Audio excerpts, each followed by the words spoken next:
in collaborazione con Glam Vision e Dentisti Riuniti. Terzo mandato, approvato il disegno di legge Bisesti, passa in aula la legge che permetterà a Fugazzi di ricandidarsi nel 2028. Girardi e Daldos votano a favore e lasciano Fratelli d'Italia.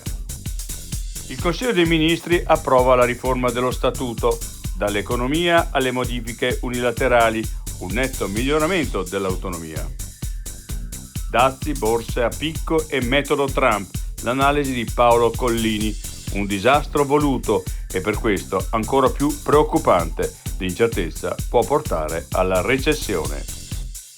Espellere i criminali stranieri. Il Tribunale sanziona i manifesti della Südtiroler Freiheit ritenuti discriminatori. Il partito dovrà rimuoverli e pagare 3.000 euro. La Tramontagna, arrampicata. Tra le proteste della gente sale in parete con un rumoroso soffiatore a miscela per asciugare una presa.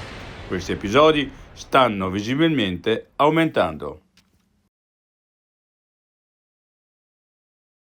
I difetti visivi sono tanti: miopia, astigmatismo, ipermetropia. Il pregio è correggerli con occhiali davvero glam. Con Glam Vision puoi prenotare l'analisi gratuita della vista e poi sfoggiare i tuoi nuovi occhiali che possiamo creare per te. Scopri di più su glamvision.it.